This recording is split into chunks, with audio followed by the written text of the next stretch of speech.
I've always found it interesting how people will always put our energy into getting to know other people and take what comes with it, because it's a risk. But yet they'll never put that energy into themselves, because to know yourself is to understand others. Instantly, that comes for a better emotionally intuitive society.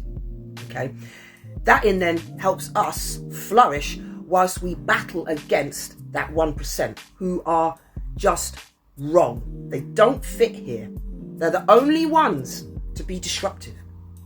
Okay, everybody else, we'd all love to live in harmony naturally. You don't even have to force or push that, because it's genuine, it's natural. All of this patriarchal society, it's forced, and there's so much work going into it every day. That's the clue. That's telling you it's all wrong. This earth, space, time, it doesn't need our input of how to get things right. We live in it. So you don't tell the creator, oh, I think you got a bit wrong there. No, shut up, be quiet, okay? Know your fucking place. And no, that isn't meant to be derogatory. It's called being smart, knowing who you are in the universe and your part to play in it. So we have got so much time for other people, and then the shit hits the fan, doesn't it? So it's a risk. But to go inside and look at yourself, that's not a risk at all. That's a fucking bonus. That's a bonus. Why not? Because when you know yourself, do you know how much percentage of manipulation from weak-minded NPCs you avoid? You avoid them all. To be on your own, not to value yourself by how many people are your friends. Because you can, the word friend, mate, that's grey at best. Because friends cannot be your friend. Okay, they can unfriend you in seconds. You don't come away from yourself. Okay, so when we have all this belief and support to others, we don't want to give it to ourselves. I've always found that kind of weird, because it shows me also that when the shit hits the fan, it's outwards people like to point. Maybe that's the reason why they like to have so many people around them, because they can place the blame somewhere. But when you're on your own, you only have yourself, and you know it will only be yourself. And that's the beauty. Because there's no, oh, I'm not too sure what it is. No. There's no ambiguity here. You can clearly see. There's no ambiguity here. It's clarity. But when people want to hide, they'll put themselves into a group of people, so they feel less obvious or not alone, like on a stage in front of thousands of people. They like to mold into the crowd. And you see, to understand yourself, right, to know yourself is to understand others. So again, already society becomes a better place. Like I said, with all the bullshit we have to deal with already, for us to have no emotional intuition on top of that, for us to have no empathy, for us to not be able to have any humility and grace with each other, just passing the buck. Listen, all we have to do is turn around and tell the 1% we've had enough, instead of telling each other we've had enough. We all know we've had enough. So why get angry and start attacking your neighbour? That has not brought you anything. You're going to wake up still pissed off, still moody, still angry, still agitated, still unfulfilled, because the more you keep attacking the innocence, which is you and your neighbours, the worse it will get. The spiritual journey is so important, because with everything going to pop, that never changes. My spirituality has been consistent all the way through. And I mean, the Most High has been consistent.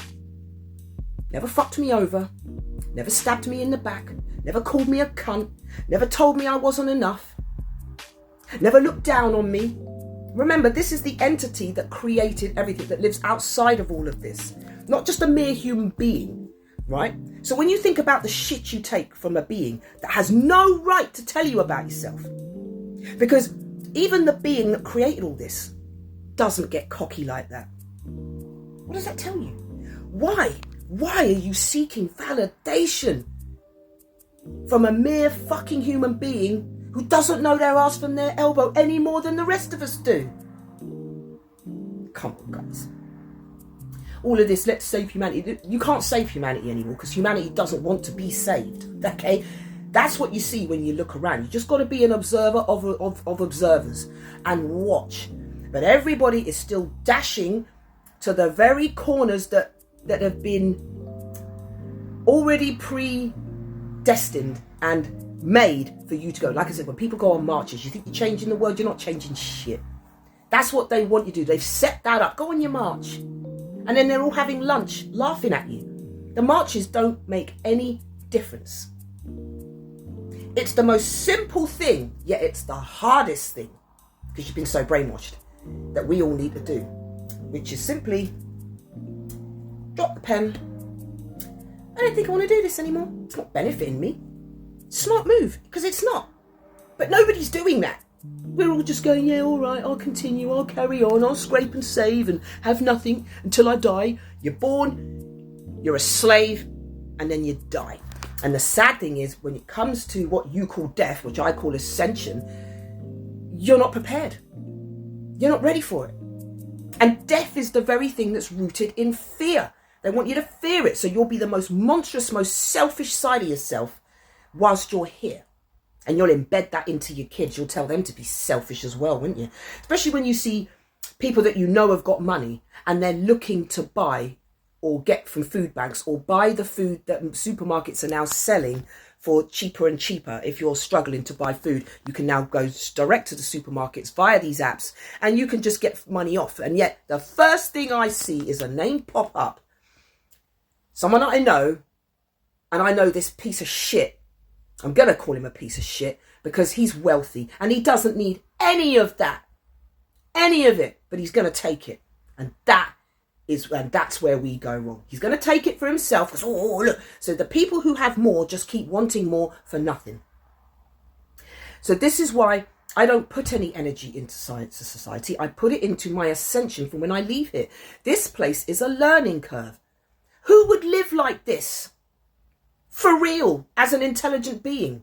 Who would live like that? You wouldn't. This place is a learning curve. It's a wake-up call. Now, you can either keep going to the false light and come back here and take this shit for eternity, or you can start to go inwards. Feel uncomfortable, does it? That's exactly why they did it. Because the minute you go through there, you're going to feel, oh, that doesn't feel right. No, it is right. But they've made you feel like it ain't. You've got to fight that. You've got to simply, like Yoda said, you've got to unlearn what you've learned. Simple. Or if you really, really want, just keep going on and keep being unfulfilled. Keep buying and consuming and putting your value on that. And then when they trash that and tell them that you need to have the next new thing, you can bust your balls trying to get that as well. And the more you keep chasing that, the further away from yourself you become, until you can never reconnect again. What we call lost souls. So, if you can, try and put on your to-do list as the top 10 things and put it in the top 2. Soul ascension. Soul acknowledgement. I hope this has helped, my darlings. And on that note, you know what I'm going to say. You're enough then, you're enough now, and you will always be enough. The Most High sees all. The Most High sees all, and the entity of all loves you. And everything that you're living here isn't a reflection of who you are, because you haven't even been able to live as who you are, my darlings. And on that note, I hope your family and you get to where you need to get done what you need to get done, and get back safely. And on that note, Jah love.